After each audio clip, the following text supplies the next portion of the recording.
se você é um líder, se você está numa posição que tem pessoas que estão na sua equipe e você não tem tempo para essas pessoas, você não está fazendo bem o seu trabalho. Hello Web, tudo azul por aí, sejam bem-vindos a mais um episódio do nosso Aperte o Play, mais um episódio especialíssimo. Hoje eu tô com um cara que eu já acompanho há algum tempo, louco pra trazer ele aqui, porque ele tem muitas novidades, o cara tá super antenado na área de pessoas, sabe tudo. Ele que é o César Almeida. César, muito obrigado por estar aqui, você é head da IEVO, professor do IBMEC. Conte mais aí, César, o seu currículo é aqueles inomináveis, né? Que tem tanta coisa que a gente não consegue definir, né, cara? Na verdade, a gente vai aceitando os desafios. Em primeiro lugar, a alegria estar aqui. Muito obrigado pelo convite. Eu que agradeço. A gente vai aceitando os desafios, vai encaixando na agenda, então tem uma hora que dá uma perda de identidade. O que é que eu sou mesmo? Eu sou o César. Agora o que eu faço é um monte de coisa. Então monte de coisa, tem né? aí um monte de atividades que a gente está desenvolvendo. Nesse momento, a principal delas é esse novo desafio com a IEVO. Estou assumindo aí essa operação, que é uma plataforma de gestão de desempenho. Sim. Mas tem aí mais uma meia dúzia de coisas, cara, que a gente faz junto. Meia dúzia é brincadeira, viu, gente? Gente, olha, essa diversidade, essa pluralidade de personalidade, eu já venho acompanhando há um tempo, assim. Eu vejo você trazendo tendências, olhando tendências na área de pessoas, provocando tendências. Me conta um pouquinho desse começo na área de gente. E depois eu quero que a gente enverede aí pela IEVO, pelas coisas que você viu aí pelo mundo afora, acerca da área de pessoas, da área de desenvolvimento, que é uma coisa que tem muito a ver com o meu trabalho também. E queria que você começasse, como é que você foi parar na área de pessoas, né? Essa história é muito interessante porque o que aconteceu foi o seguinte, eu sou líder desde muito cedo, né? Então, aos 14 anos já trabalho, eu tô com 45, então tenho 31 anos de experiência profissional que eu já estou trabalhando. Começou com 14 anos? 14 anos. Eu resolvi trabalhar durante o dia e estudar à noite o curso técnico em contabilidade. Então, aos 17, antes de entrar na faculdade, eu já tinha um curso técnico, já tinha registro no Conselho de Contabilidade. Naquela época, você com o técnico, você poderia ter o registro. A exceção de auditoria e perícia, eu podia assinar um balanço de qualquer empresa. E que cidade foi isso? Em Ibicaraí, interior da Bahia. Ibicaraí? Exatamente. Então, aos 17 eu já tinha essa formação, aos 18 eu entrei numa fábrica da Coca-Cola, e aí já entrei na área financeira, comecei a fazer o curso de economia. Já aqui, né? A fábrica? Não, lá também. Tinha uma fábrica da Coca-Cola lá, exatamente, na cidade. E você chegou a descobrir qual era o segredo não tem uma fórmula lá? Então, a gente recebia, né? A Coca-Cola tem no Brasil uma sede em Manaus, tinha pelo menos na época, que é a Recofarma do Amazonas, e que mandava aquela bombona. Sim. Com o concentrado, que concentrado. Aquilo ali era adicionado. É o segredo, né? É água, açúcar, gás e aquela bombona que ninguém sabe o que tem dentro. Então aquilo que é o segredo. A gente sabia, só via chegando e aquilo adicionado, né, ao produto. Entendi. E quando eu saí, né, eu trabalhei um tempo nessa fábrica, tudo mais, saí, eu montei uma empresa, já tinha uma empresa, tinha 2 empresas nessa época, aos 20 e poucos anos, estava fazendo faculdade já. E eu sempre estava liderando alguma coisa, então estava nesse caso liderando a minha empresa, na faculdade eu acabei na empresa Júnior também ajudando na empresa Júnior, depois a própria Federação de Empresas Juniores.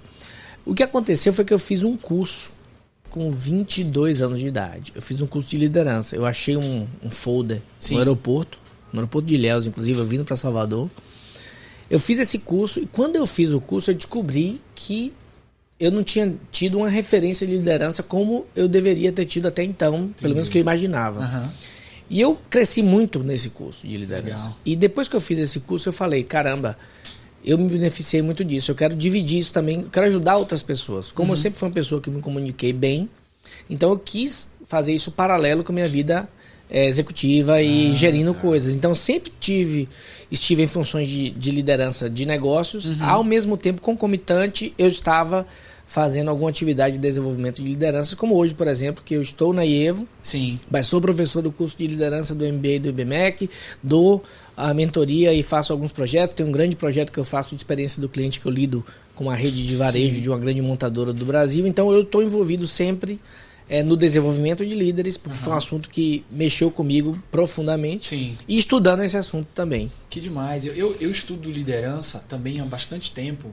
E uma coisa que eu percebo, César, e talvez seria legal até ouvir um pouco você, é que a gente importa muita coisa sobre liderança, mas eventualmente a gente precisa olhar a realidade de cada negócio e de cada lugar, né? A questão do contexto é muito importante para a liderança, né? Sem dúvida. O líder, né, ele não é não existe, e principalmente hoje, não existe uma fórmula pronta para você liderar um negócio e conduzir pessoas. Existem alguns princípios que você pode usar como norte, mas é fundamental você ler negócio. Então, por exemplo, eu gosto muito desse exemplo que é a centralização e descentralização. Delegar versus você centralizar. Sim. Ah, centralizar é muito ruim e tal e tal. Eu falei, depende. Como assim centralizar é ruim? Se você entrar numa operação que está totalmente sem processo, as coisas sem funcionar, escangalhadas, se você não centralizar pelo menos as informações e as decisões por um momento, até você entender o time, montar os processos e as coisas irem acontecendo, você pode ser temerário essa decisão de, não, vou ser o líder centralizador, esse aqui é bonitinho, é politicamente correto. Isso é totalmente errado. Exato. Então, em alguns momentos da minha carreira, eu como líder falei, não, toda decisão tem que passar por mim nesse momento, porque era uma crise, era crítica e eu precisava tomar decisões olhando o todo e naquele momento não era hora de soltar, de descentralizar. O normal é que você monte times, prepare as pessoas e descentralize e dê autonomia para elas. Sim. Mas esse é só um exemplo de que nenhuma ideia é totalmente certa nem totalmente errada. Perfeito. Quando você fala de gestão e liderança. Depende do contexto, depende do momento. Hoje mesmo eu estava fazendo um programa de liderança e uma pessoa fez um relato muito baseado nisso que você trouxe. Falou que a esposa dele, de um participante, trabalha numa startup que cresceu, mas ela cresceu com uma estrutura, entre aspas, bacana, lúdica, aberta, mas sem processo. Então o que está acontecendo no relato dele? Há uma desorganização, uma falta de limites, por exemplo, de que horas ela para de trabalhar. Há uma sobrecarga, uma dificuldade de entender papéis e responsabilidades. Exatamente. E apesar de ter uma cara, uma roupa nova, as relações estão muito tóxicas, porque as pessoas estão muito conflituosas, né? Uma empresa moderna e com relação boa não tem que ter o ambiente do Google, nem puff, nem pebolim. Isso é conversa, entendeu? Você vai pegar um hospital, não, vou botar aqui no hospital, na parte de atendimento, de emergência, um tobogão, puff e um pebolim. Não combina com o ambiente. Agora, o ambiente ele já tem uma natureza, uma carga, por exemplo, uma emergência hospitalar. Mas as pessoas e as relações dela podem ser extremamente leves, diretas, com toda uma forma de conduzir que seja benéfica para as pessoas diante daquela perspectiva. Então essa é outra falácia, né? Sim. Minha empresa para ser moderninha tem que ter isso. Conversa fiada. Eu vejo muita empresa que é muito legal e tem os ambientes mais conservadores possíveis. E outras são totalmente moderninhas, PlayStation lá, não sei mais nem qual é o videogame agora que eu não jogo. PlayStation 5. Pronto, PlayStation 5. Não, peraí, pausa. Vou botar aqui, ó. Cara, você falou que não joga, mas peraí. Entre aspas. Porque você é o meu único amigo do óculos VR. É a única pessoa que eu tenho. Eu tenho duas pessoas, na verdade. Falar a verdade, tem duas pessoas que tem lá, quando eu ligo o VR, que estão lá. Você tá lá. Então, deixa eu te contar uma, porque é bacana. Eu tive o primeiro acidente no metaverso, que saiu sangue. Eu tava jogando lá no realidade virtual um jogo de gravidade zero.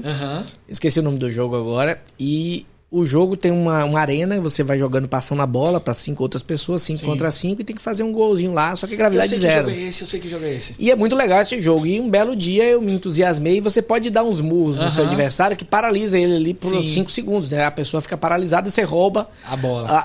É um disco, né? Um disco, E eu gostei dessa história, virei o zagueiro do meu time e eu dava murro, uma bela hora eu dei um murro na minha estante. Na minha base, apesar da delimitação do jogo, né, que é bem seguro, eu acabei saindo um pouquinho de sangue do meu dedo aqui. Eu falei, olha, primeiro acidente. Então, eu voltei a jogar, eu não sou muito adepto de jogos, né, de uma maneira geral, nunca fui, jogava muito tempo atrás.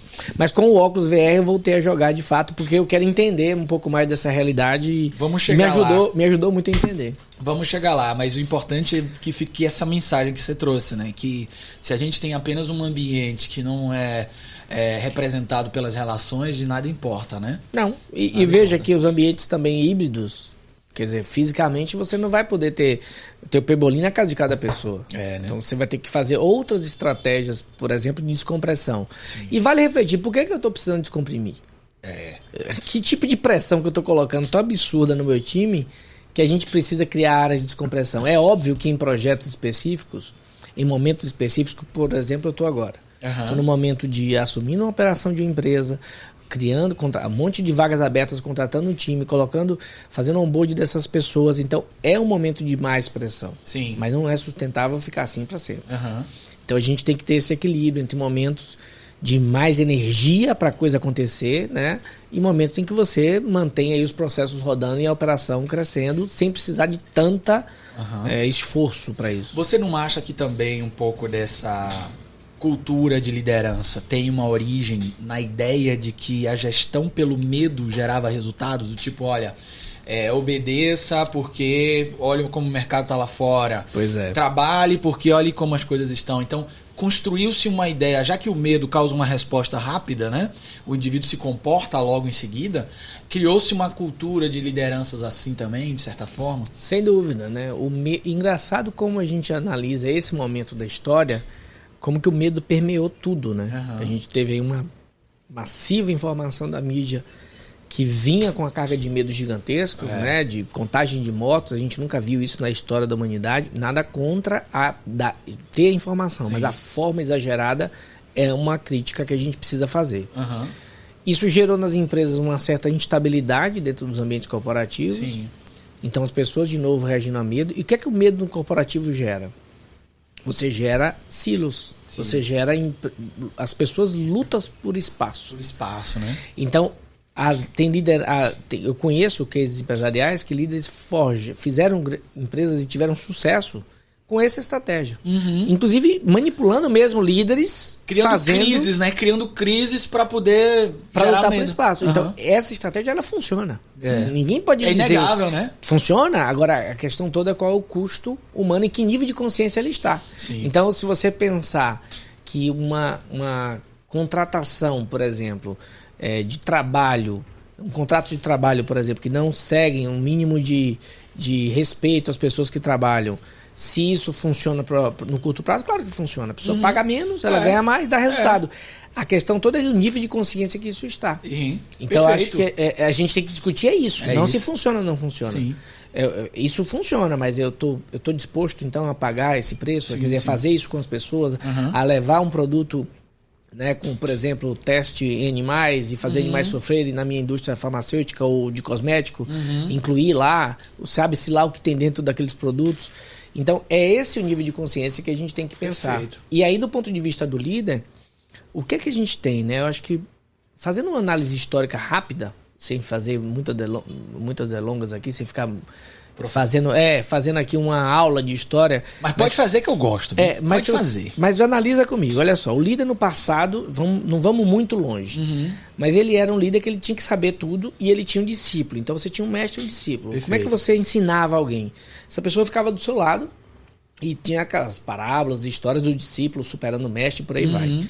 Então, se eu era um ferreiro, eu tinha que botar alguém do meu lado ali, normalmente bem jovem, para aprender o aprendiz. Então, era o meu discípulo. Um belo dia, ele, para crescer, o que ele fazia? Ele ficava com o mestre? Não, ele ia embora. Ou seja, não tem espaço para dois. Você vai lá fazer sua vida, agora você está pronto, segue. Sim. Passa o tempo, a gente vai para um mundo, né, na agricultura e etc., em que você tem ali a pressão, a força, por exemplo, né, o uso da força em vários regimes de trabalho. Quando você pegou o mundo industrial, o que você fez? Você pegou esses dois líderes e colocou dentro de uma fábrica. Primeiro lugar, tem que saber tudo para liderar. Perfeito. Segundo lugar, você tem que controlar e comandar todo mundo. Então você tem que usar a força e o seu poder. Não é mais física, não é mais com chicote, nem com a arma, mas vai ser com manipulação. Ainda tinha isso. Mas vai ser com manipulação e etc. Então a gente colocou esses dois modelos de líder dentro da empresa. Aí até hoje a gente tem resquício disso. Com certeza. A gente tem resquício nas pessoas querendo saber o que você está fazendo, controlando a atividade, não o resultado. Perfeito. Então você tem o comando e controle que é presente na maioria das empresas e os líderes não mudam, até porque eles não sabem como fazer diferente. Aprenderam assim, né? Aprenderam assim. E o segundo ponto é que para mim dá um arrepio quando a pessoa fala, tem que ser líder, tem que ser exemplo. Isso vem de lá dessa coisa de ser mestre. Entendi. Não dá para ser exemplo hoje. Não dá. Eu estou dizendo para você, não dá para um líder falar assim, eu sou um exemplo de tudo que eu espero do meu time no meu time. Tá mentindo. Sim, com certeza. Tá mentindo. E outra coisa, a pressão que tá gerando no líder. Se eu tenho que ser exemplo pro meu time, eu tenho que ser exemplo de criatividade, de inovação, sim, de organização, de polidez, de comunicação. Não tem a pessoa perfeita. Essa é uma excelente provocação que você está trazendo. Não dá para ser exemplo. Eu acho que essa história de líder tem que ser exemplo, isso é uma balela. Agora, você não pode, por exemplo, se eu não consigo, eu sou o líder de um time. Imagina o seguinte, eu vou dar um exemplo bem simples para as pessoas aqui que estão nos acompanhando refletirem comigo. Sou um líder de um time e eu sou uma pessoa extremamente criativa, inovadora, tenho uma visão, consigo conectar os pontos e ter ideias fora da caixa. Maravilha. Muito provavelmente, esta é uma pessoa, por ter esse traço tão forte, que o traço de processo, organização e método não deve ser o mais desenvolvido dela. Alguém da minha equipe está se inspirando aí nessa fala. Aí veja só, se eu estou no time, sim, e eu sou esta pessoa, eu posso ser, talvez, o exemplo neste métier aqui que eu... Perfeito, que é o meu talento. É isso. Mas nesse daqui eu não sou não preciso ser. Exato. E eu posso jogar aberto com o time. Perfeito. E aí a humildade, hoje a graça olha só, é processo... É o Lucas que cuida, maravilha, a organização é o Lucas que cuida, eu confio no que ele traz pra mim e preciso dele do meu lado, do nosso lado, pra poder gerir o negócio. Gente, isso foi apenas um exemplo, tá? Porque não é o Lucas que cuida, é alguém daqui do meu time. Cara, maravilhoso. Eu acho que você trouxe uma visão sobre essa ideia do exemplo que é muito importante as pessoas terem. Porque há uma cobrança, principalmente, César, atualmente, de uma plenitude de virtudes, que eu acho que é o mais difícil. Porque é como se a pessoa tivesse que ser um super-humano. Ainda há uma herança dessa ideia do grande homem, né? O líder como grande homem, que é esse capaz de aglutinar tantas virtudes e que é impossível, né? Não vai rolar. Não vai rolar. Aí, somos vulneráveis, né? E somos aí incompletos. E aí veja o que está acontecendo com a média gerência. Aí vamos avaliar o reflexo disso hoje. A média gerência ela é achatada pela estratégia, pela alta gestão que cobra o resultado e ela tem acesso à estratégia porque ela já está mais madura. Sim. Para poder entender os contextos. Ela vê lá de cima e olha para baixo. Isso. Em compensação, ela é quem executa essa estratégia com o time. Sim. Só que ela absorve essa pressão e não passa adiante. Perfeito. E tem que fazer esse time aqui acontecer com um bom clima, as coisas funcionando bem, etc. Só que ela recebe porrada sem filtro nenhum. Sim. O que vem de cima não tem filtro. Não tem filtro para ela. Nada. Porque, entre aspas, considera ela super madura. Ela tá madura, tá pronta, ela pode ir sem filtro. Esta pessoa ainda é pressionada para ser exemplo. Pô, peraí. Ela é o recheio do sanduíche. Então não dá, sabe? É o nível de pressão. Aí o que é que tá acontecendo agora? Uma estúpida crise de saúde mental dessas pessoas sendo extremamente pressionadas, principalmente nesse lugar. Isso aí, cara. Aí é uma pesquisa que não é científica, mas é uma pesquisa de mercado. Andando e conversando nas empresas, são as pessoas que estão sendo mais afetadas nesse momento. Eu acredito. Tomando medicação, sendo acompanhadas, porque tem essa pressão de ser exemplo, ser tudo e ainda saber a estratégia e ter que cuidar da operação. E às vezes você faz um programa e as pessoas não sabem disso, né? Nunca ouviram falar isso, não são acolhidas nessa dor aí, né? Não. E aí a gente chega lá e pressiona ainda mais quando faz um evento que não sabe que às vezes quem está construindo e conduzindo não presta atenção nisso, né? Pois é. E pressiona esse cara ainda mais. Fala assim, cara, você tem que dar um jeito nisso. Então. Você tem que desatar esse nó. Como é que foi? Não vai rolar. Não vai rolar. Então eu vejo essa coisa do exemplo. E aí outra coisa também, sabe outra reflexão que eu faço, Lucas? É o seguinte. Dar o exemplo não significa ser perfeito. Você pode dar o exemplo, inclusive sem saber fazer. Eu entendo assim, dar o exemplo como você está entregando para o mundo o que você está pedindo do mundo. Perfeito. Mas tem um outro vertente, um além. Mesmo que eu não esteja entregando para o mundo, mesmo assim eu estou pedindo porque eu não tenho capacidade de entregar para o mundo, ainda estou dando um exemplo. Entendi. Eu não sei fazer. Entendi. E eu estou dando um exemplo até de humildade para me ajuda. Você acha que isso tem a ver com coerência também? Ser coerente, né? Tem a ver com coerência, né? O ambiente corporativo é cheio de incoerências, mentiras e manipulação. Isso aí. É exatamente o que é. Você tem mentira de tudo que é lado, né? Processo de definição de metas. Um processo mentiroso e manipulativo. É um jogo de mentiras, né? E aí, no final, o que esse jogo gera? Se você tá achando aí que na sua empresa não tem essa mentira e tal, beleza. Tudo certo, respeito, imagino que seja. Sim. Mas vamos ver o final. Se você suspeita que as pessoas na empresa que você está, na organização que você está, quando elas podem superar a meta, elas estão dando o máximo, Elas podem superar e elas podem ir além. Elas não estão indo além por quê? Tem algum problema na definição. Porque normalmente as pessoas criam esse modelo mentiroso, aí no final do período o que é que você tem? As pessoas que podem ir além não vão porque sabem que a próxima meta vai ser puxada pelo resultado anterior, não vai ter negociação, vai vir sim top-down. Os líderes acabam botando a meta mentirosa para fazer as pessoas chegarem perto sabendo que ela não chega, mas vai chegar algo perto e a gente tá tudo certo. Aí o líder sabe que a pessoa tá fazendo isso, a pessoa sabe que o líder sabe que ela tá fazendo, o líder sabe que ela sabe que ele sabe e tá tudo certo. Então, cara, esse é o podcast das revelações. Chega de mentiras, de dizer que... Eu te quero mais que tudo, né? Pois é. Que demais. Eu acho que a gente precisa, às vezes, parar e falar essas verdades, né? Até porque, engraçado, olha como o mundo tá ambíguo, contraditório e complexo. A gente também... A sociedade tá cobrando um pouco essa coerência, mas ela também... Ela reproduz essas inconsistências, né? Porque, por exemplo, nada é mais satisfatório do que uma reunião de planejamento. Uma reunião de planejamento não é ação, é só o planejamento. É igual pagar a academia. Pagar a academia já dá uma sensação de que você tá malhando, mas você não tá malhando, entendeu? Você não começou ainda, mas você já pagou, entendeu? Você já deu um alívio, assim, fala, uau. E isso acontece muito na área de desenvolvimento, né? Quantas vezes fazer um programa não quer dizer nada e gera uma sensação de que tem algo sendo feito, quando na verdade nada está acontecendo, porque não há mudança de comportamento, não há educação. Exatamente. Não é assim? É exatamente isso. E aí vem o ponto chave, que é quando você pensa em ações de desenvolvimento, né, de pessoas, você linkar, isso tem que estar linkado com o negócio. Sim. A gente não pode não falar de pessoas em negócio e a gente não pode falar de negócio com pessoas. Entendi. Porque uma máxima está na tela, né? Não, a gente não pode, as pessoas são o centro do negócio, é o que eu acredito, é para isso que eu trabalho para expandir a consciência das pessoas e das empresas, né? Para terem essa visão.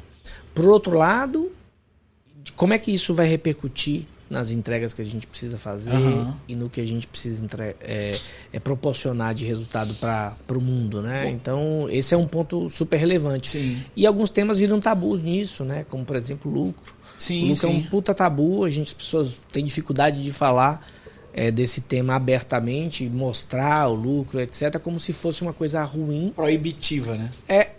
Anti-humanística, talvez. E ao contrário, o lucro é quando a empresa ela tem margens saudáveis e ela gera um resultado positivo, ela está garantindo a sustentabilidade, né, do negócio para as pessoas, para o planeta, para o mundo. Sim. E cada vez mais essas externalidades a gente vai incorporando. Legal. Porque a gente está ampliando a consciência. Poxa, antigamente você jogava o dejeto num lençol freático, numa lagoa, etc. Tava nem aí. Hoje a gente já não admite mais isso. Como consumidor, como empreendedor, como membro de uma empresa. Peraí, eu estou destruindo o planeta que eu faço parte, não dá. Então a gente vai tendo que incorporar essas externalidades sabendo que isso tem um custo final para toda a sociedade. Você acha que essa talvez seja uma revolução de nossa época, a gente olhar de frente para as externalidades que no passado eram colocadas de escanteio? Sem dúvida. Um exemplo de externalidade que é pouco comentada e que você já trouxe, que é a saúde mental, né? Sim. Se a gente for olhar historicamente, se a gente objetificava as pessoas, tratava-as como recurso, a gente ia ter um impacto na psique, na saúde física. Era tratada a saúde física, mas a mental era uma externalidade porque não tinha relação de causa e efeito muito clara. Porque você pode estar estressado por vários fatores da vida. O trabalho é um contribuinte, mas não é o único, né? E aí eu tô ruim em casa, eu tô com a minha alimentação ferrada, eu tô numa vida péssima e o trabalho também não tá bom, obviamente tem um caldeirão. E aí o trabalho se valia disso para colocar como externalidade, ó. Não é meu problema, é problema seu. Isso é uma externalidade muito forte também, né? Não tem dúvida, não tem dúvida. E veja que o reconhecimento do burnout como uma síndrome, doença decorrente do trabalho, ela já é uma prova de que a gente admite isso, né? Que isso é uma questão, é uma linha tênue, como é que você diz isso, mas tem ambientes que causam esse problema. Com certeza, não tem nenhuma dúvida disso. O problema daí é que, em termos de pesquisa mesmo, a gente sabe que essa concepção não é tão simples, porque o ser humano é plural. Agora, se o trabalho como fonte geradora de sofrimento, é óbvio. latente. E é importante ter o burnout fazendo essa causalidade. Senão nunca a gente ia poder falar. Porque ia ser sempre uma questão, não, mas e você viu como é que tá na casa do cara? A vida do cara é estressante, o cara não faz atividade física, ele não faz isso, não faz aquilo. Ia sempre buscar causas externas. É por isso que eu fico pensando, se não há um momento, se a gente não tá num momento interessante disso, talvez não com a velocidade que a gente precisaria, sim, mas das empresas agora falarem, acho que a sociedade está cobrando, né, César? A sociedade está cobrando e a gente está começando tudo está relacionado, né? Sim. Esse assunto de gestão de pessoas, na minha opinião, está muito relacionado com a questão ambiental. Por um acaso da minha vida, eu acabei fazendo um mestrado em meio ambiente e desenvolvimento regional. Olha! E estudei muito essa parte ambiental e eu vejo muita correlação porque, por exemplo, quando a gente observa a externalidade do petróleo, sim, vamos pensar nela. Ela não é de curto prazo, normalmente. Por exemplo, quando você pega um carro, enche o tanque de combustível e anda com ele, você está emitindo ali gases de efeito estufa. Sim. Esses gases não vão te danificar hoje, não vão te afetar hoje, nem amanhã, se você não estiver num grande centro, por exemplo. Não afeta nada para você, ficou para trás, ele vai subir para a atmosfera e acabou. Algum dia lá adiante você vai ter essa conta para pagar de certa forma. E aí, a gente começa a observar que a gente se preocupa com isso hoje. Entendi. Então, a gente já cada vez mais vem se preocupando com essa questão. Da mesma forma, por exemplo, alguns hábitos, como, sei lá, determinados tipos de comida, ultraprocessados, o cigarro e etc., que também não causam um efeito imediato. Refrigerante. Você não toma um ultraprocessado hoje e fica doente hoje. Seu corpo não reage hoje. O que vai acontecer? Depois de um tempo, você vai ter a resposta. Da mesma forma, o positivo. Você não vai pra academia hoje e vai ter olhar no espelho amanhã e vai ter seu corpo diferente hoje. Você vai demorar um tempo.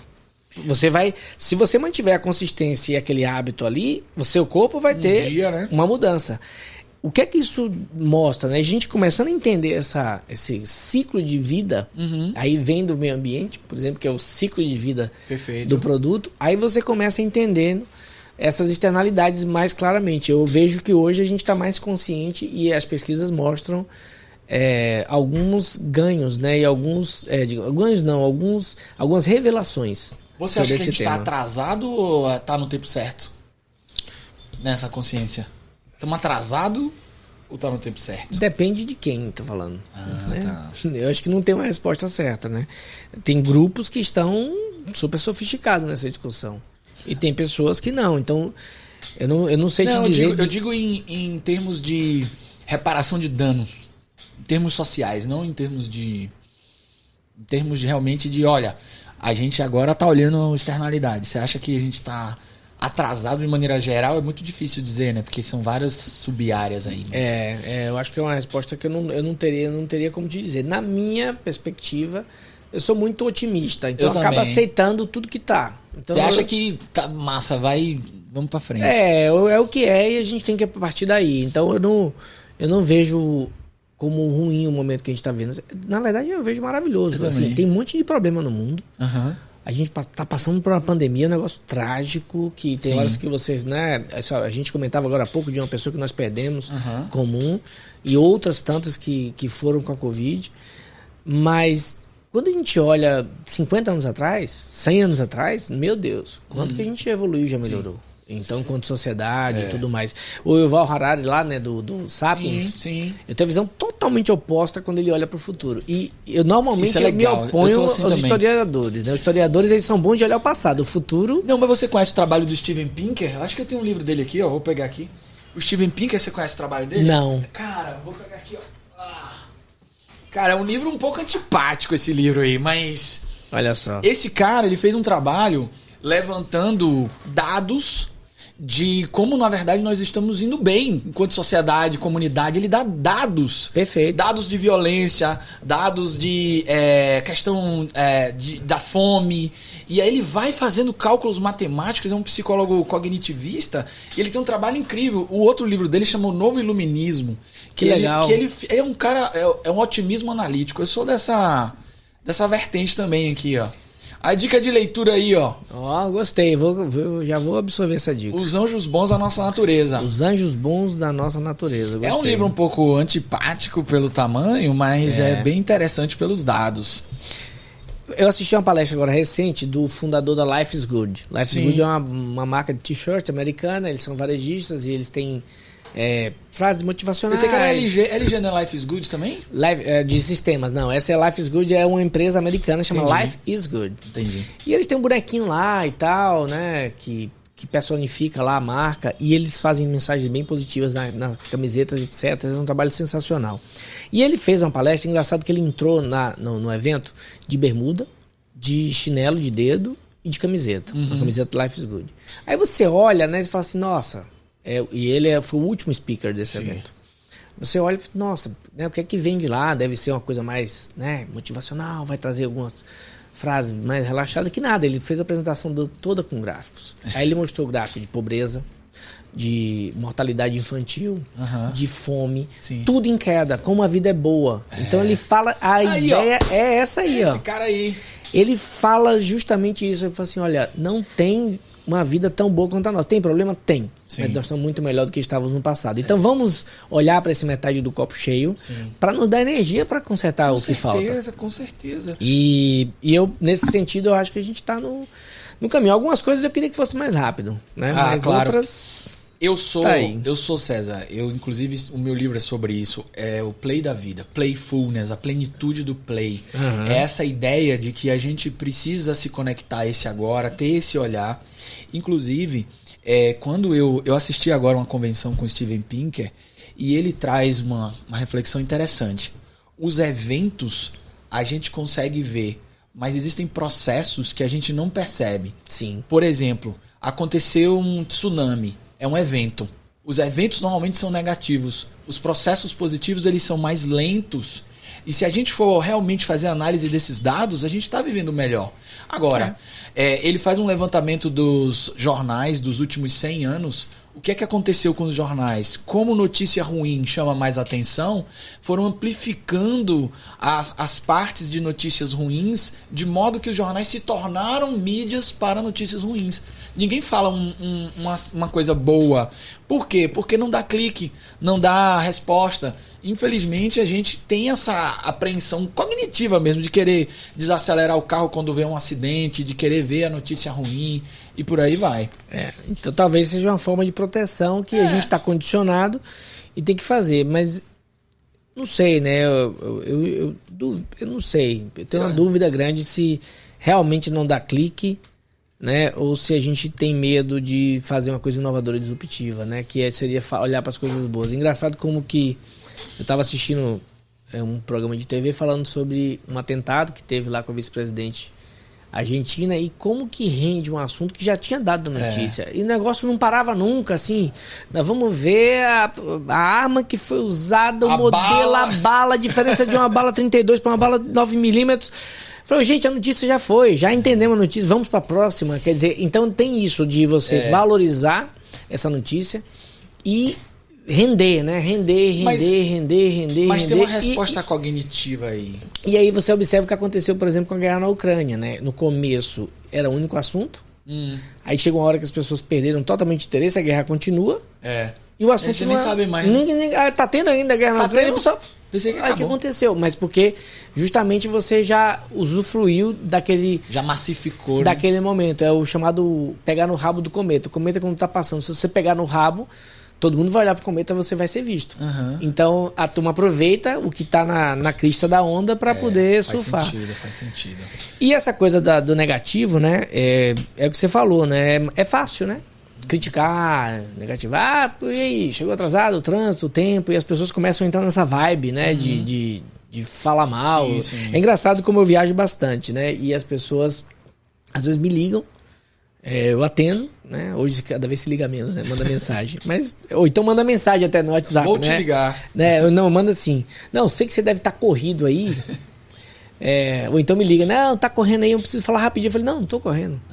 Não, mas você não tá viajando? Eu falei, tô viajando, mas pode falar, tô te ouvindo agora, atendi, tô te ouvindo, tô aqui. Sim.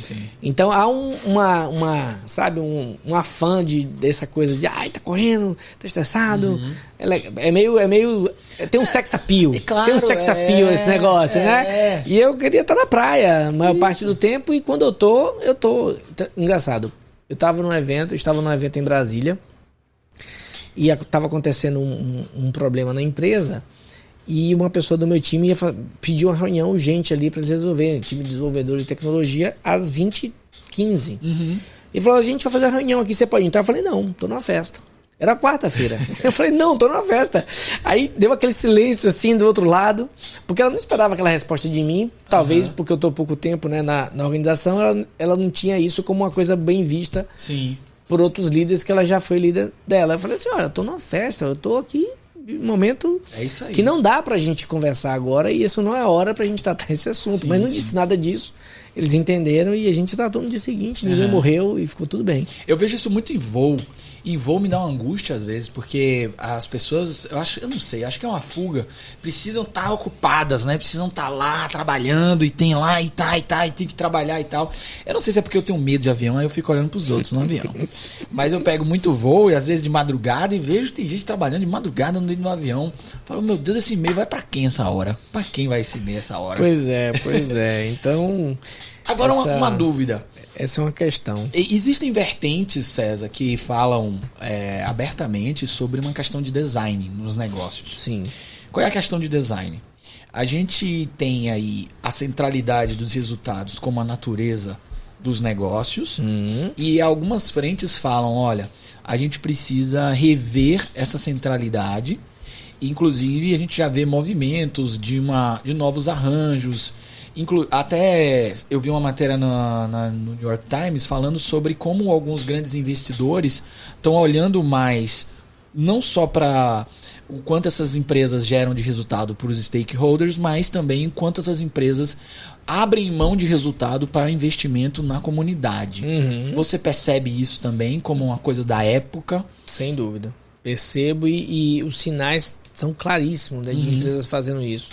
Eu assisti uma palestra de um VP do Walmart nos Estados Unidos. E é muito interessante o trabalho que eles estão fazendo, por exemplo, lá, em relação às comunidades. Então, há uma grande transformação organizacional falando em tecnologia, por exemplo.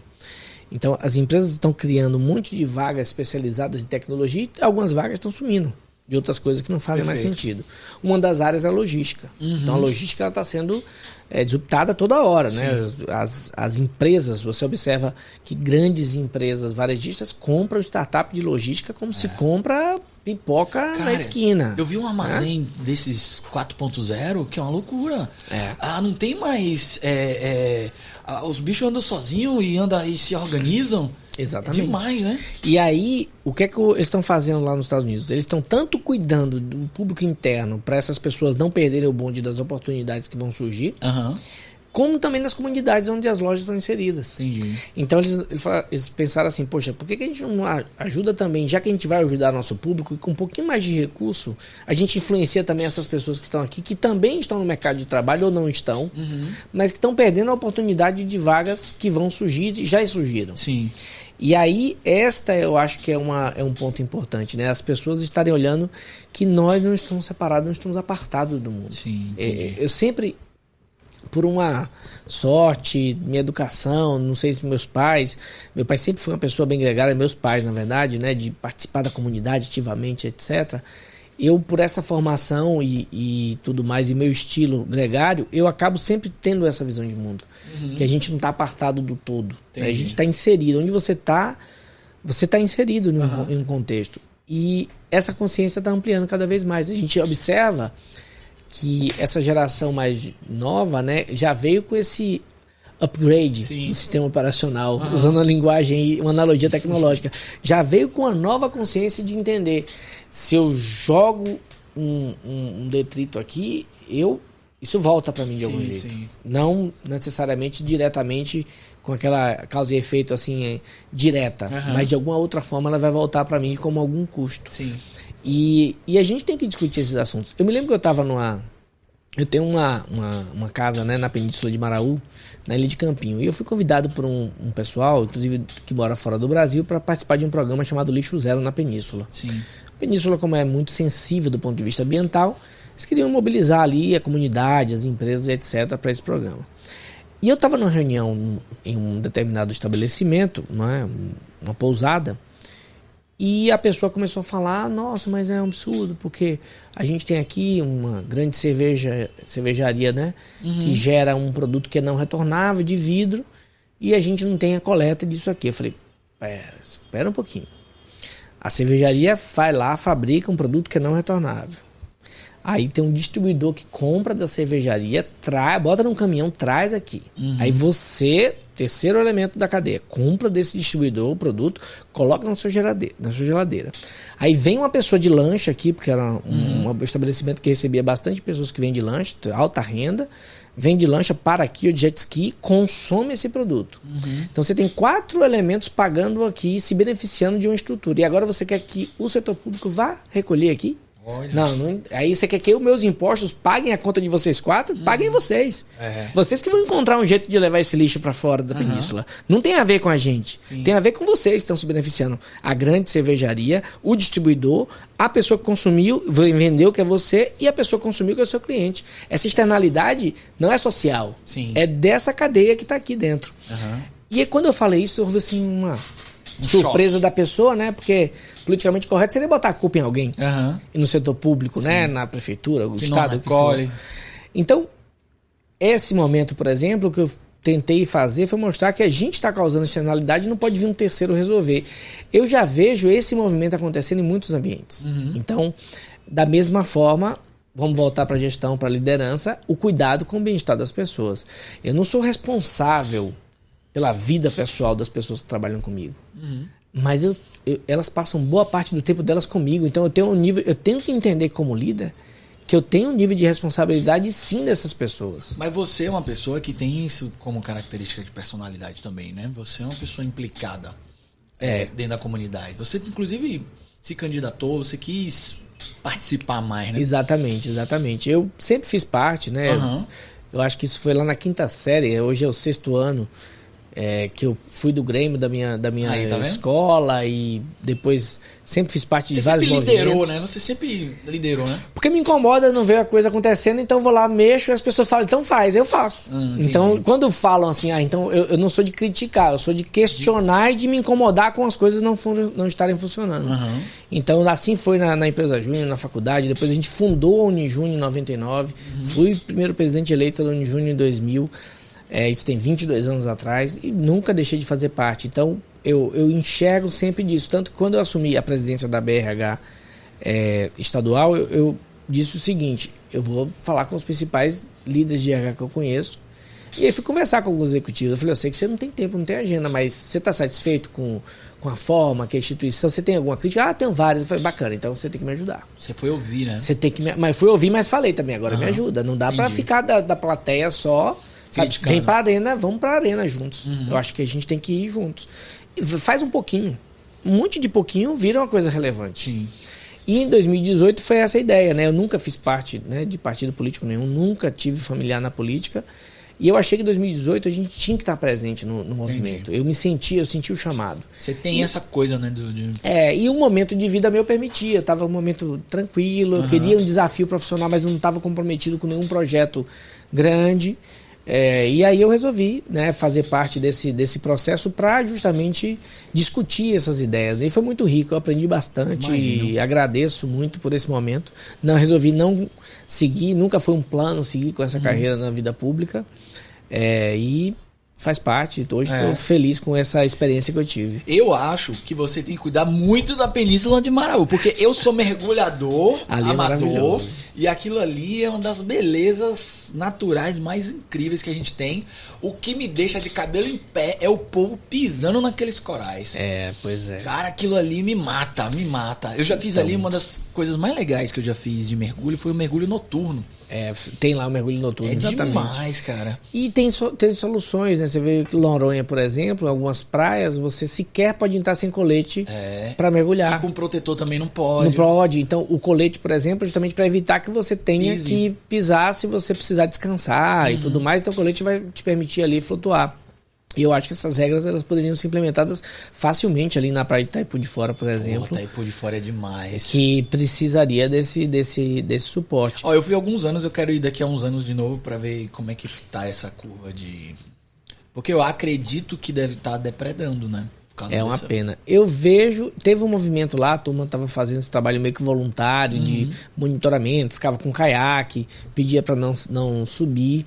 Mas é um processo de educação. Você precisa chamar. A pessoa não faz por mal. Imagina, a pessoa mora numa grande cidade do Brasil. Chega lá, ela vê uma pedra. Ela não entende que aquilo tem vida, que aquilo ela está afetando o ecossistema.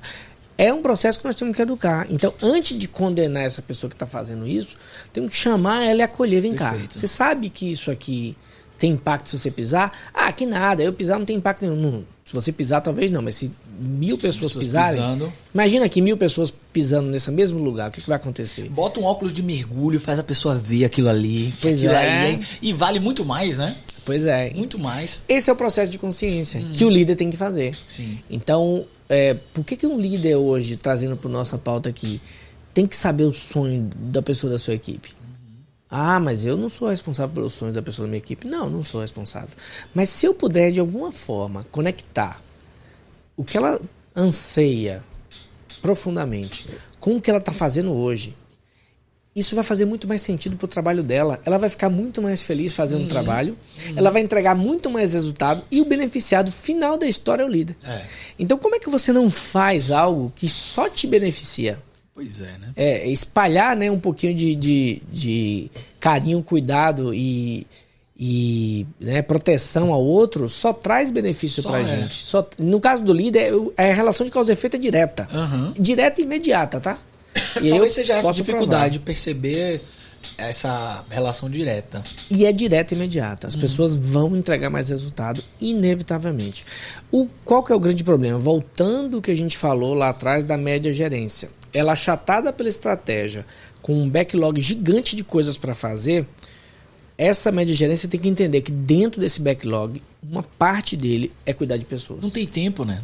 Mas aí, se não está cuidando de pessoas, se você é um líder, se você está numa posição que tem pessoas que estão na sua equipe e você não tem tempo para essas pessoas, você não está fazendo bem o seu trabalho.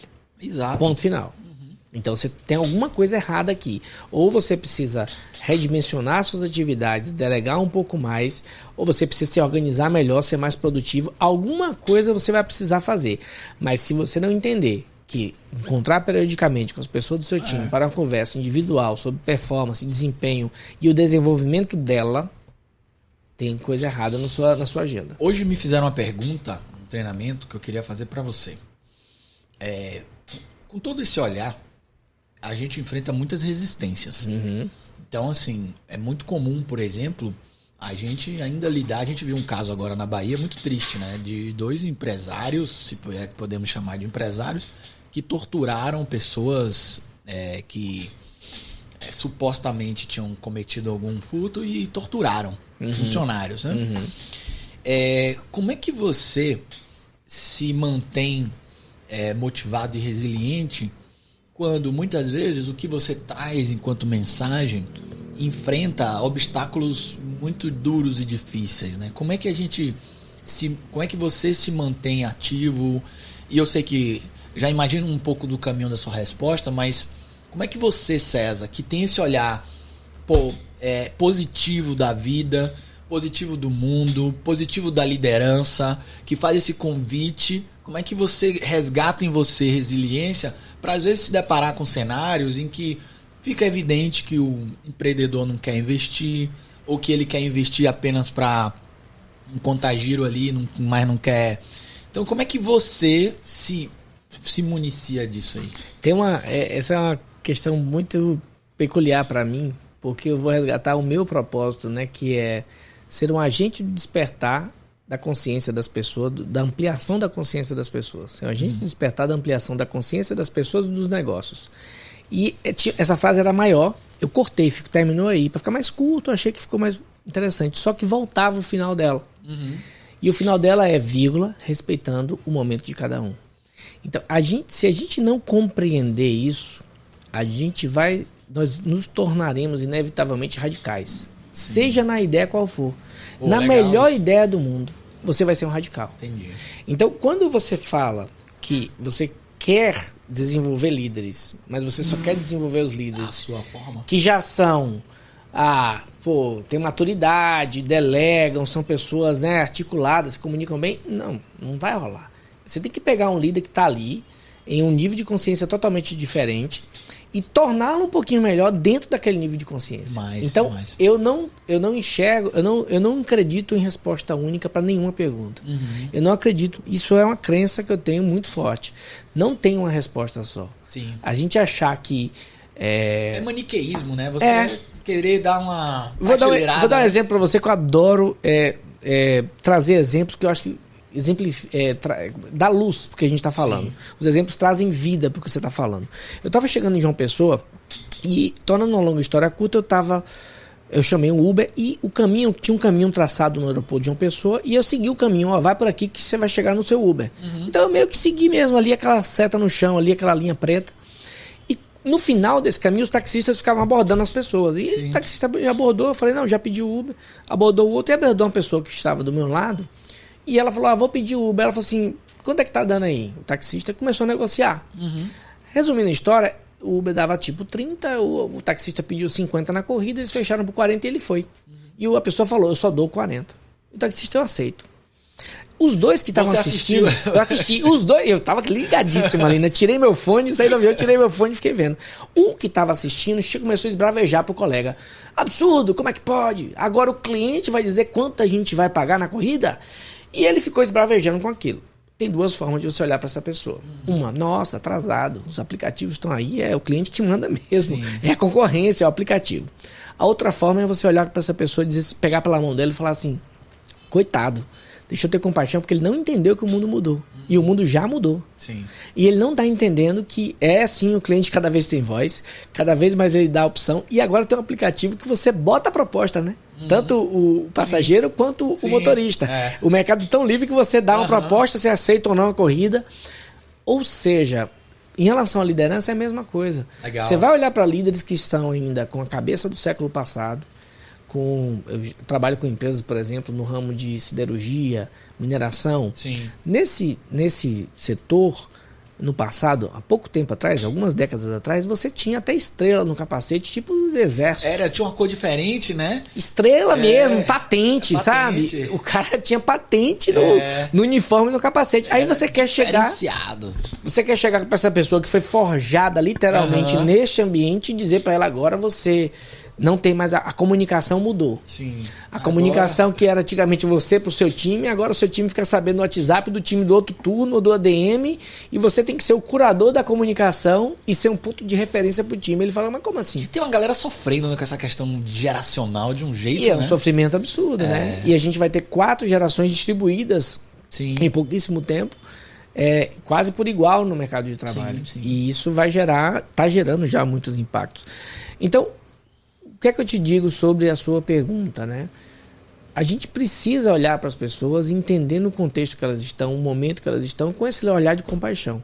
Se a gente tiver isso, nós vamos encontrar a melhor forma de comunicar. Legal. Então, eu não posso ter um discurso de gestão de pessoas extremamente sofisticado em uma organização que não tem nenhum tipo de avaliação de desempenho, por exemplo. Sim. Você faz o básico. Sim. Aí a organização já tem tudo implementado, etc. Aí nós podemos sofisticar, né? Vamos fazer um negócio contínuo, vamos tirar a pessoa das caixinhas, tira essa curva forçada, que isso é além, isso não faz mais sentido. Poxa, a gente pode ampliar, mas se você não tem nada, começa com alguma coisa, implementa alguma curva coisa. Forçada, eu até estava comentando hoje, né? A curva forçada, ela foi implementada pela GE, pelo Jack Welch, né? E ela... Em uma época ela fez muito sentido, né? Total. Como evolução de performance, né? Então a gente pega lá os inferiores e bota na lista de que vamos fazer com eles, ou desligá-los, que era a ideia original. Era bem radical, né? Era bem radical. Demite os 10%, acabou. E os top 5 a gente faz um plano, plano de cuidado deles. Falando de performance agora, você tá agora como head de uma empresa que trata de performance. Como é que tá isso hoje? O que é performance hoje? E isso é uma grande questão, né? Essa é uma discussão que não está, digamos assim, não existe um modelo default no mercado. Eu vejo as empresas evoluindo nisso, porque a grande dificuldade é justamente você querer encaixar num processo algo que não dá para ter um processo, que é o ser humano. Sim. A tecnologia mais avançada no mundo, que não tem nenhuma próxima a ela, somos nós. Sim. Não tem nada mais avançado do que isso aqui. Do que este corpo com todos os seus atributos. Pô, legal. É extremamente avançado. E a gente quer colocar isso numa caixinha. O modelo é esse aqui. Então, essa é a primeira questão. Tá. E para você ter modelos que sejam totalmente livres, né, e descentralizados na ponta entre líder e liderado, você precisa de um grau de maturidade muito grande das pessoas. Para poder olhar e avaliar a performance caso a caso. Parâmetro dia a do dia. indivíduo com ele mesmo. Pois é. Então, e algumas questões, por exemplo, as empresas ainda querendo que a promoção, que a pessoa evolua na carreira de uma forma que ela tem que fazer carreira, que ela tem que virar líder, por exemplo, sendo que ela não tem perfil. Aí a gente discutia carreira em Y há milênios atrás. Uma figura de linguagem, claro, né? Há décadas atrás. Os maias falavam sobre isso. Os incas. Pois é. Mas requer muita maturidade, então, e muita confiança. Os ambientes corporativos, para que os líderes tenham autonomia de fazer a avaliação uma para cada pessoa, sim, ele teria que ser de muita confiança, de muita distribuição de confiança. E esse ambiente ainda é uma utopia na maioria das organizações. Entendi. Então, o que eu enxergo sobre isso? A gente tem que dar um passo de cada vez. Então, eu acredito muito que é o seguinte: qual é o cenário da sua organização? Como que ela é? Qual que é o estilo de cultura? Em que sentido ela está envolvida? E não tem uma cultura certa. Sim. Não tem. Cultura é vivo, né? E não tem. E dentro das organizações as culturas elas variam. Você não pode querer que uma organização tenha a mesma cultura em todos os setores. Sim. Você não pode querer que o jurídico, o financeiro, o comercial e a área de produção, de TI, de inovação sejam iguais. Elas não são. Sim. Só que as empresas querem fazer uma política. Não, eu tenho que fazer uma política de avaliação. E aí é onde o bicho pega, porque essa política pode funcionar para um, não funcionar para outro. Perfeito. Vamos pegar o caso do trabalho remoto. Trabalho híbrido, home office ou aeronaval office, seja lá o nome que derem. Isso é para quem? Isso é para quem? Isso é para... Tem estudos que dizem que é só para 20% da população que está trabalhando no Brasil. Olha. 80% não tem direito. Como é que você vai pegar um ônibus com cara de home office? O motorista, não, hoje eu vou fazer home office. O ônibus faz como? Não tá indo o ônibus autônomo. Vai tá. Mas não está. E na loja, no shopping, que você precisa lá comprar o presente do seu pai, do dia dos pais, ou do dia dos namorados, ou do aniversário de alguém. E o hospital. Então, quando você... E a linha de produção. Quando você observa o mercado, isso não é uma realidade para tudo. É uma realidade para uma elite. Uma elite, entre aspas, né? Mas é um grupo específico que tem essa possibilidade de trabalhar sem estar presente fisicamente no local, numa empresa. Sim. E aí a decisão eu adoro as polêmicas, né? A decisão da Apple de fazer as pessoas retornarem gerou uma super polêmica recentemente. E do Elon Musk. E do Elon Musk. Agora veja como a decisão do Elon Musk é super coerente. Mas veja, calma. O Elon Musk não é só a decisão, mas é a forma como ele comunica também. Tá. Vamos falar a verdade aqui, né? Eu tenho minhas dúvidas se ele não faz isso de propósito. Talvez, pra chocar. E pra continuar em audiência, né? Porque o cara vai lá e larga uma forma de falar que cá entre nós, zero habilidade e decepcionante pra um cara que inspira tanta gente. Mas vamos agora olhar pra dentro os motivos da decisão. Sim. Aí tira a forma, que a forma foi inadequada. Vamos entender por que ele fez. E o argumento que ele utiliza. Ele diz: como que eu vou fazer uma parte do meu time aqui considerado especial em home office se eu tenho uma grande parte que é a linha de produção que eu tenho que estar aqui dentro da empresa? Se eu quero ter uma empresa que isso seja uma coisa única, eu vou gostar de ter as pessoas todas aqui. Perfeito. Então eu enxergo a lógica Sim. do que ele traz. Sim. E aí a gente tem que, digamos assim, entender o contexto. Então, olhando de longe, mas que absurdo, como é que ele não permite o trabalho remoto? E tá, chovendo crítica. Eu entendo essa decisão, mas acho que ele foi bem feliz na maneira de comunicar, né?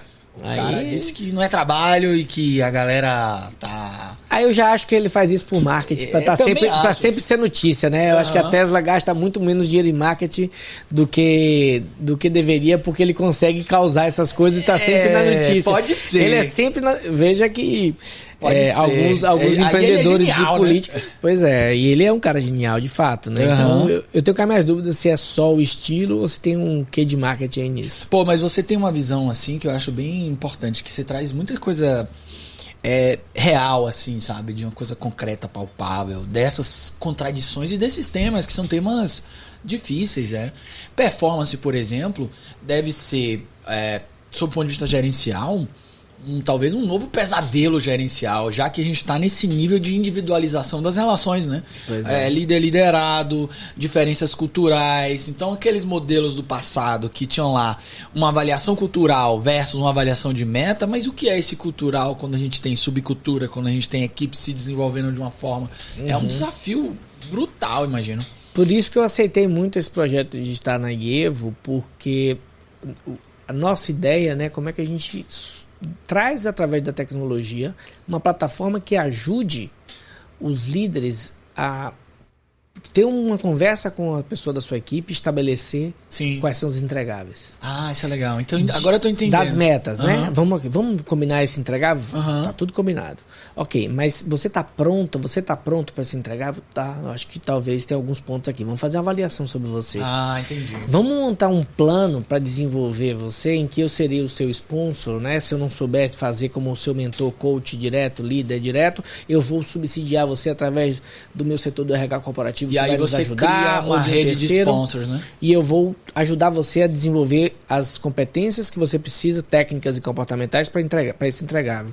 E eu me comprometo com você com isso. Legal. E nós estamos juntos até o fim com esse aspecto. Quando um líder consegue ter uma meta desafiante para a pessoa falar assim, nossa, isso tá, eu preciso andar para isso. Mas ao mesmo tempo ele sabe que ele tem um autoconhecimento elevado através de uma avaliação que esse líder e a plataforma proporciona. Daí você monta um plano para desenvolver isso. Você diminui a carga de estresse, porque a coisa que mais estressa uma pessoa, ela tem que fazer uma grande entrega e não ter a habilidade necessária. Pega lá o gráfico do Mihaly do Flow, é a zona do estresse. Quando você aumenta a sua entrega e você não tem habilidade. Aí vem a doença. É aí onde as pessoas adoecem. Onde que está mais a curva de saúde mental afetada? Quando as pessoas têm entregas para fazer e elas sabem que não estão prontas ainda. Mas quando você tem ali um líder que está do seu lado, desenvolvendo um plano de desenvolvimento individual, você fala, pô, que legal, então eu posso contar com você, pode. E aí a gente vai entregar no final. Então, as coisas podem não funcionar, mas existe uma trilha que você vai com o líder ali traçar. E o software ele automatiza, por exemplo, alguns lembretes, gatilhos? Essa é a ideia. Então, uma das dores do mercado em relação a esse tipo de software é difícil de parametrizar, então o RH consome muito tempo como, né, o setor responsável por essa implementação. Depois ele tem difícil usabilidade, então os líderes não é confortável para o líder, não é intuitivo o processo. Então a gente quer colocar, já estamos pronto a primeira etapa, né, que é um dashboard, já tem ali na frente, ele já clica no nome da pessoa, já abre o PDI, já pode botar no diário algum comentário. Então todas as reuniões que você vai fazer com a pessoa, você vai registrar ali naquela plataforma. Faz um journal, né, diário. E tá tudo ali acontecendo, então é bem útil. Eu, na minha jornada como líder, usei, né, um software, desses softwares de notas do mercado, que eu tenho assinatura há muitos anos, que é o Evernote, não tem problema falar. Uso o Evernote até hoje. Eu já vi pessoas usando o Evernote. É o meu formulário de gestão de desempenho com o meu time. Eu tenho lá a pastinha de cada um, as notas da nossa reunião, os combinados, em cima do meu bloco eu boto o estratégico da pessoa, desenvolvo com ela alguns pontos. Um que é bem parecido com o que você está falando da Evo, que era de um professor americano, chamava Result Paul. Sim. Era parceiro de resultado. É princípio comportamental parecido. Você estabelece a meta. Só que ele tinha uma coisa interessante. Na hora do PDI, ele abria uma possibilidade de você criar uma bibliografia com indicação de leitura e de livros. E aí os caras queriam fazer tipo uma parceria com livrarias digitais que o cara podia comprar e botar na estante dele.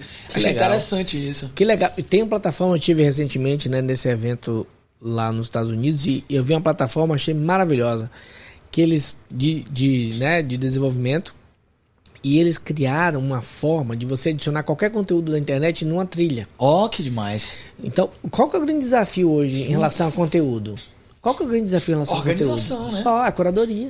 Tá tudo aí, né? Tá tudo disponível. O que você quiser aprender hoje, quem tá aqui acompanhando a gente, o que você quiser aprender tem altíssima qualidade na internet. Agora, como é que você acha? Então é importante você estabelecendo ali quem são as suas fontes confiáveis. Pô, isso aí é fantástico. E aí eles adicionam, porque não tem problema de direito autoral, você não tá roubando você conteúdo. Tá botando o link. Você tá simplesmente dizendo, vai lá no YouTube, esse vídeo tem uma palestra aqui desse maior especialista do mundo, tem uma palestra TED que você deveria assistir. Ah, sua trilha é essa? Vai nessa trilha aqui, tem esse artigo que tá lá na faculdade tal, uma pesquisa em tal faculdade. E aí você vai e monta uma trilha totalmente, entre aspas, né?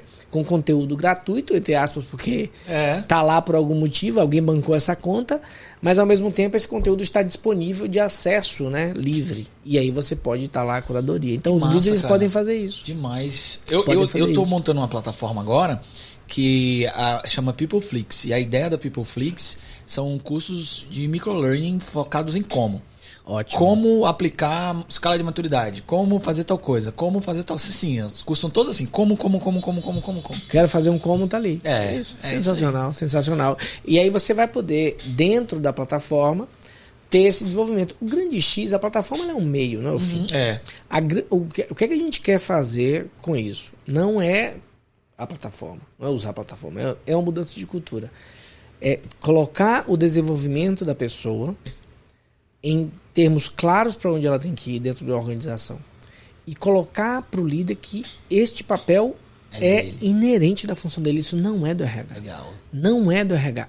Quem acha que o RH que tem que desenvolver pessoas está absurdamente enganado. Está absurdamente enganado. Sim. A responsabilidade de desenvolvimento de pessoas é sua. Agora, o RH é um especialista. É uma caixinha de ferramenta. E é um especialista. Você fala, estou precisando encontrar uma pessoa assim. O sistema de recrutamento e seleção vai lá rodar, vai encontrar as pessoas certas, vai fazer testes, vai te mostrar a pessoa. Tô com este gap de desenvolvimento no meu time. Cara, mas um super especialista de desenvolvimento vai achar o fornecedor no mercado. Vou te contar uma coisa, né? Você já deve ter visto isso. A quantidade... Eu faço muito programa de liderança há bastante tempo. E quando a gente chega na construção de PDIs, cara, vou botar até um arraso, porque assim, as pessoas, os líderes não... Eles sabem fazer projeto, sabem fazer planejamento, mas na hora de PDI, César, é um desespero, não sabe, é muito difícil. As pessoas batem cabeça, eu não sei se eles não dedicam tempo, mas é um sofrimento, cara. A gente vê cada coisa assim. E assim, são tão objetivos para alguns campos e na hora de a gente falar de pessoas, não conseguem conectar uma ação de desenvolvimento a uma expectativa. É tão difícil fazer essa conexão. Exatamente. É uma dor que eu percebo claríssima aí. E essa é uma skill que tem que ser desenvolvida. Então, quando o líder consegue fazer isso, as pessoas se desenvolvem. Sim. Quando as pessoas se desenvolvem, elas adoram aquele ambiente de trabalho. E os desafios podem ser maiores. Sim. Porque elas vão estar prontas para desafios maiores. Com certeza. Aí a performance aumenta. Então é um ciclo que você vai ali só alimentando as pessoas com mais energia. Perfeito. E mais performance. E esse nível do aprendizado, ele gera, obviamente, algum desconforto. Claro. O aprendizado é um lugar que você não sabe, você fica desajeitado. Mas quando você tem o caminho para o aprendizado, você vê a luz. Não, eu sei que se eu continuar, e o líder está ali do lado para dar suporte. Vai, segue. Sei que você está performando baixo agora, mas se você mantiver, a gente vai chegar daqui a 2, 3 meses, daqui a 1 ano, com a performance no lugar certo. Confia em mim que eu estou aqui te dando suporte. E eu acho que essa é a leitura, César. A gente tem que começar a ajudar as pessoas a entender que todo trabalho é um grande fluxo de aprendizado, né? A vida é só aprendizado. Exatamente. A gente não tá aqui para nada mais além de aprender. Falar nisso, a gente não tá aqui para nada mais. Vou pegar o gancho já desse momento.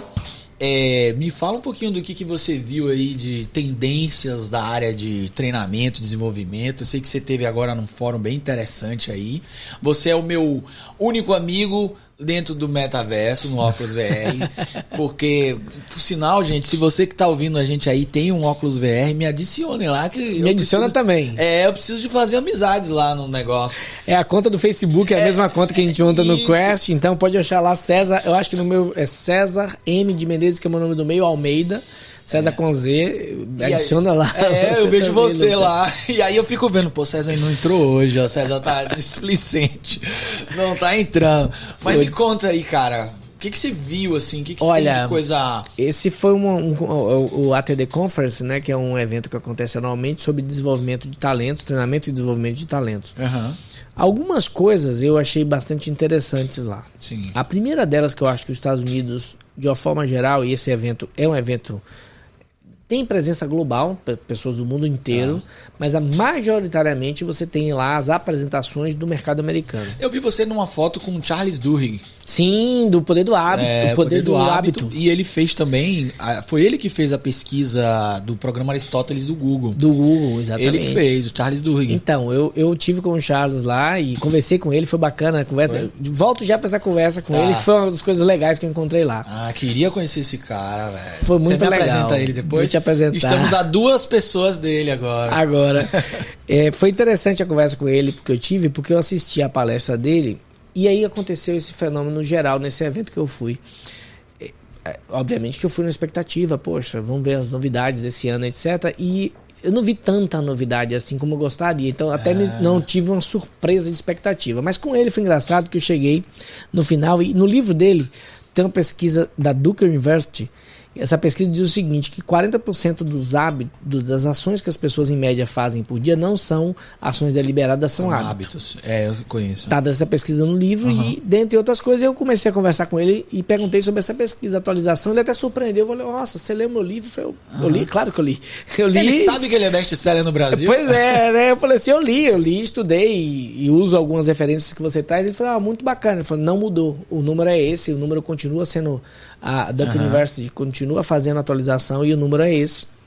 A gente trocou uma ideia lá rápido após a palestra. Mas o que eu vi lá, que eu acho que está um passo na frente da gente, é a questão da diversidade. Eu acho que esse tema, nos Estados Unidos, eles estão um passo na frente da gente. Vamos pegar, por exemplo, a diversidade racial, né?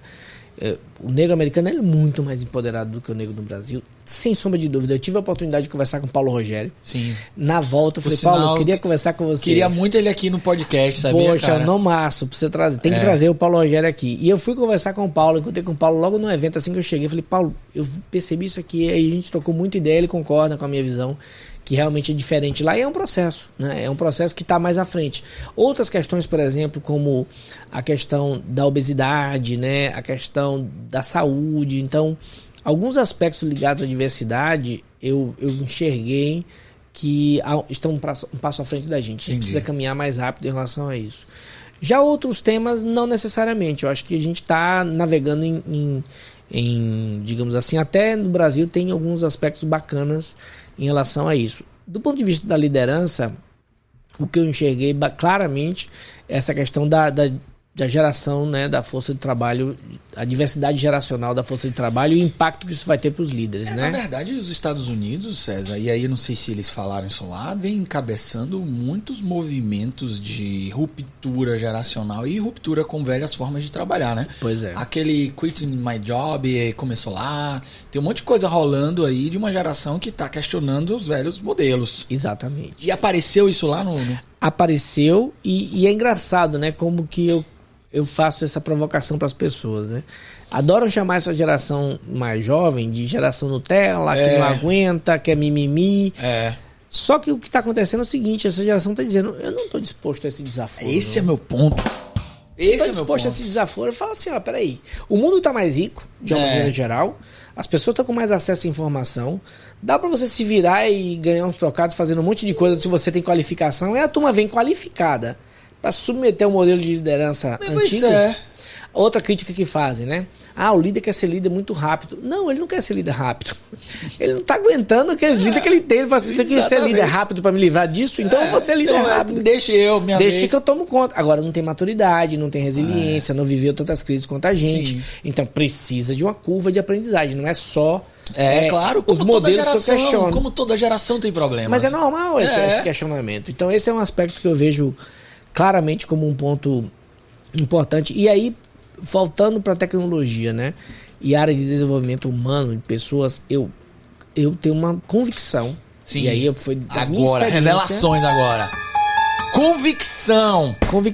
Da minha experiência dentro, né? Usando óculos de realidade virtual, experimentando a experiência com óculos. Da minha experiência de tantos anos levando o treinamento e desenvolvimento humano o uso do óculos da realidade imersiva, né? Da realidade imersiva em processo de desenvolvimento e na gestão, ele inegavelmente tem vantagens que não tem nada a ver com reunião por vídeo. Não tem nada a ver com o Google Meet, não tem nada a ver com o Zoom. É totalmente diferente. Eu concordo. E eu tive uma experiência maravilhosa lá. Eu até escrevi um artigo no LinkedIn. Quem quiser ir acompanhar, LinkedIn tá lá, César Almeida, César com Z. Eu assisti uma palestra sobre o metaverso e as aplicações em desenvolvimento. Eu cheguei, tava assim, 1 minuto tinha começado, porque é muita atividade simultânea. Eu entrei na sala e tinha uma mesa na frente vazia com um cara. Eu fui pra primeira mesa, eu adoro sentar na frente. Sentei ali do lado, a mesa redonda, ele numa ponta ou na outra da mesa, assim, nas laterais da mesa de frente pro palco. E aí a gente assistiu a palestra, eu cumprimentei ali, oi, estamos assistindo, teve muita interação, tinha um palestrante e tinha uma pessoa com óculos de VR, ele botava o óculos de vez em quando, e a gente assistiu que eles estavam interagindo no telão. Quando acabou, aí eu falei, e aí, tudo bem? Me apresentei, César, ele, meu nome é Matt. Falei, Matt, e aí, como é que você achou? Ele falou, achei bacana, a palestra dele é muito boa, mas lá na empresa tá mais avançado. Eu, opa, como assim?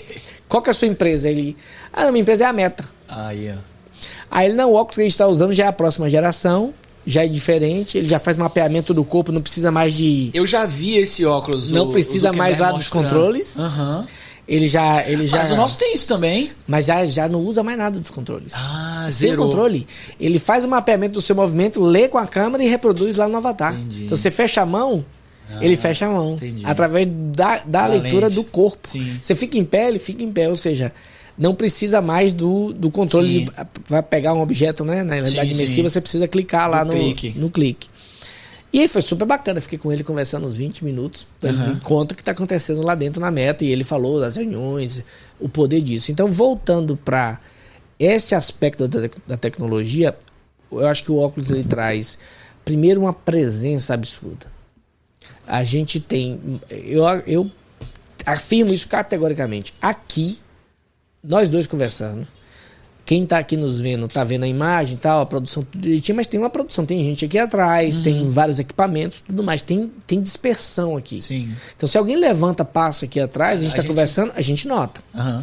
Na realidade imersiva, o nível de presença é muito maior, porque você pode isolar essas dispersões. Entendi. Então a gente não tem como isolar. Tira os ruídos, né? Entra no flow com mais facilidade. Nós não temos como isolar aqui nós dois nessa sala, porque a gente tem uma produção aqui atrás das câmeras. E no óculos você pode isolar. Talvez isso, ao mesmo tempo, pra mim, é incrível e perigoso. Sim. Porque é uma capacidade de nos colocar em estado de flow absoluta, né?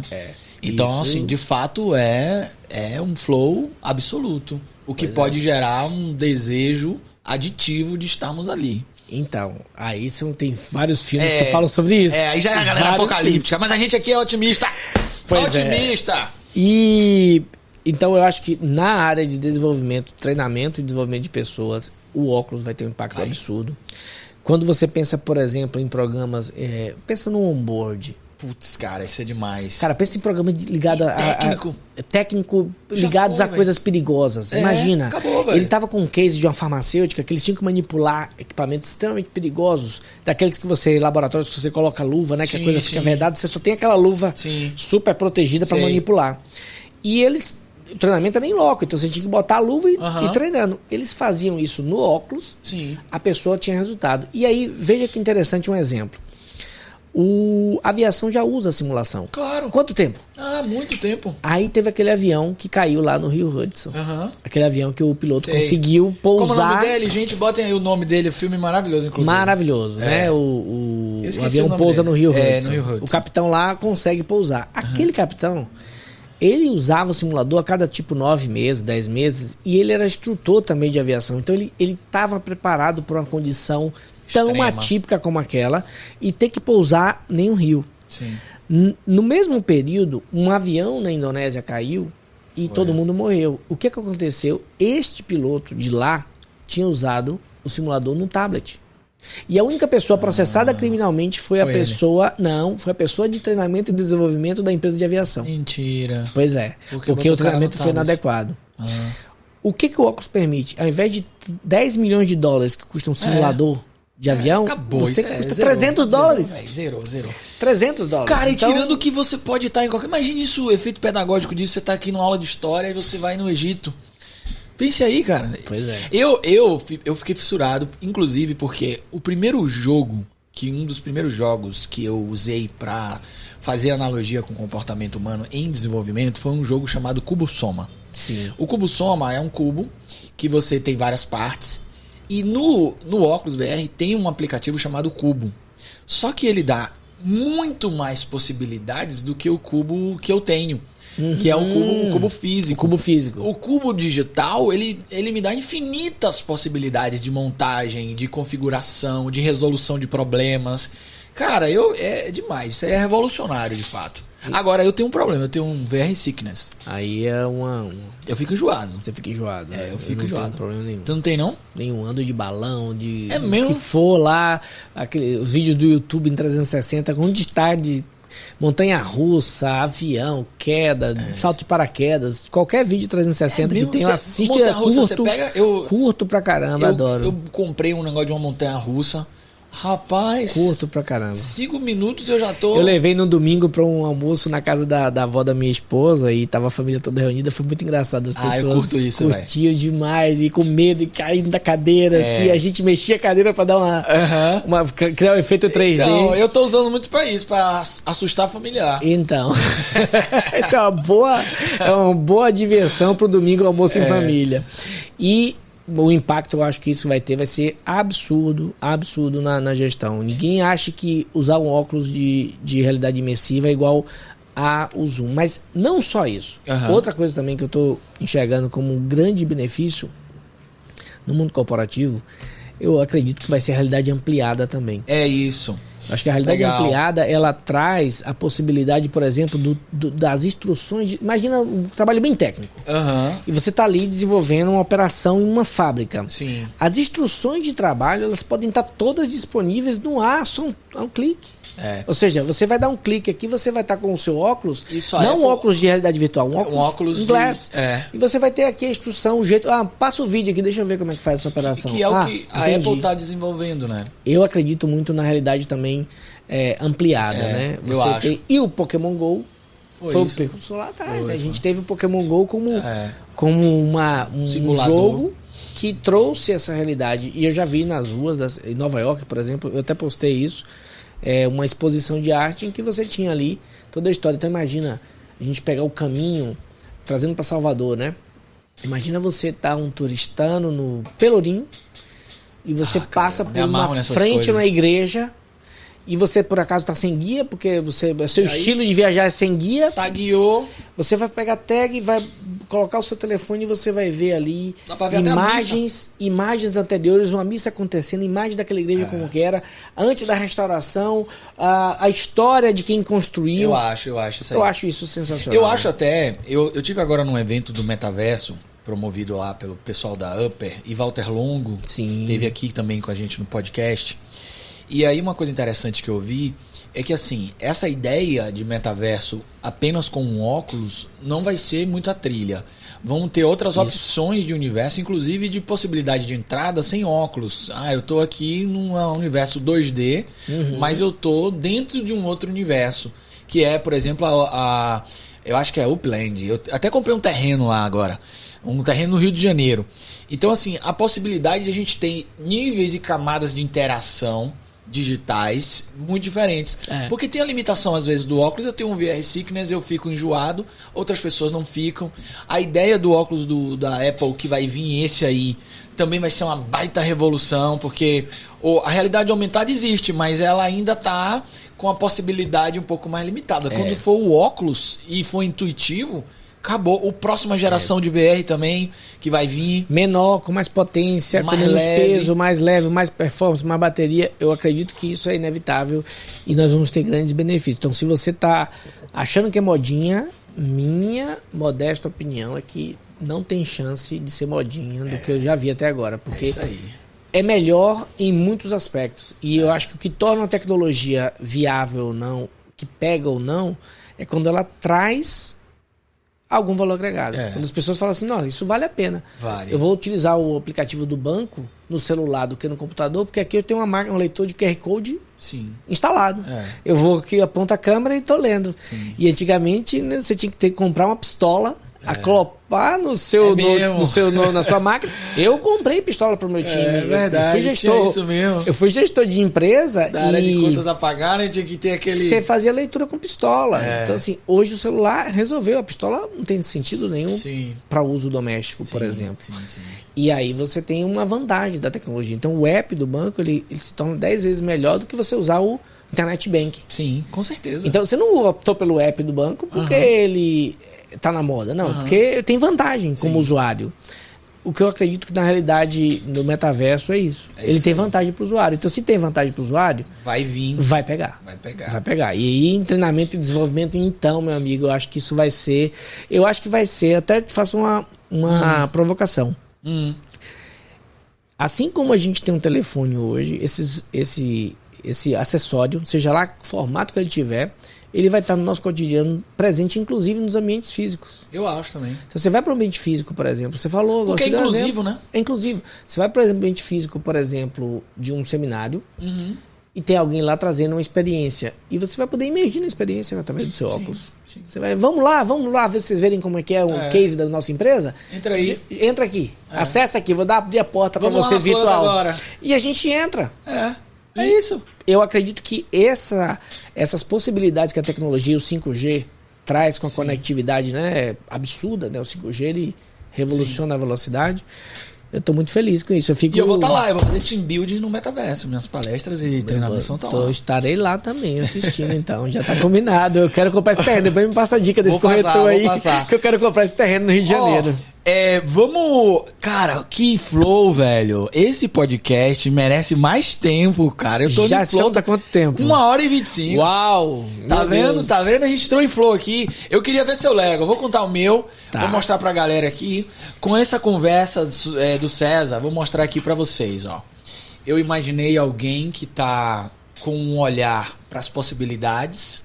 Então, olhando tudo que tá acontecendo e fazendo pontes, conexões. Pra mim é um pouco da sua história, o que você trouxe aqui pra gente hoje. E com um olhar aqui de coisas incompletas, ainda direções a serem construídas. Então, muita coisa que virá por aí. Legal. Agora você vai viajar na sua história aí. Eu fui fazendo aqui meio aleatório, né? Mas deixa eu entender o que aconteceu. Mostra aí.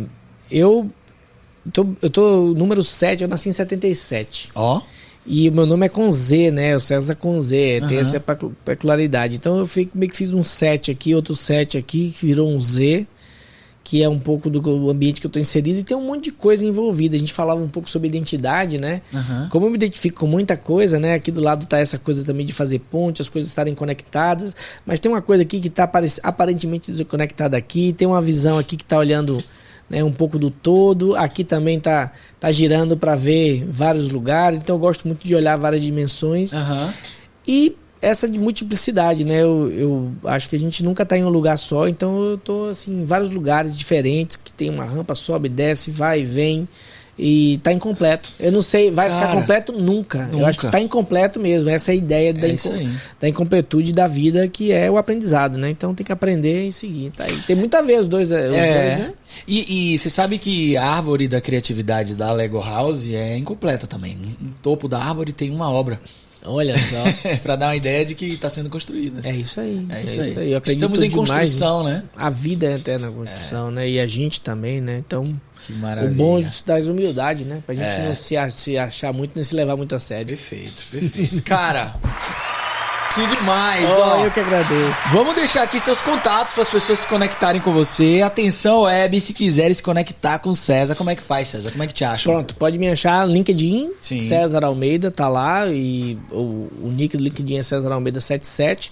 E no Instagram eu vou mudar para César Almeida 77, então eu acho que já vai estar. Olha o 77 aqui, o 77 aí, ele tá me olhando muito forte, então esse é o meu ano que eu nasci e queria honrar aí essa ancestralidade de que eu nasci em 77, mas tinha muita coisa pronta até 77, então eu queria honrar um pouco disso também ao fazer referência para isso. Estou disponível aí, entra em contato, manda direct, manda mensagem. Vai ser uma alegria poder conversar novamente. Espero voltar em breve. Com certeza. Eu acho que você viu que... Pode me chamar toda semana. A gente tem muitos temas para conversar ainda. Muitos. Mas, agradeço de coração. Prazer. Foi um papo maravilhoso. Sucesso pra caramba aí com a empresa. Eu acho que, com certeza, você vai trazer muito muito valor, que é tudo que você faz vem com valor. Parabéns pelo trabalho. E Valeu. é isso. E vocês, meu povo, muito obrigado. Mandem esse podcast para quem você acha que será impactado positivamente. Não se esqueça de se inscrever, compartilhar, deixar comentários. Vamos espalhar a mensagem. Muito obrigado e até o próximo. Aperte o play. Valeu. Fui.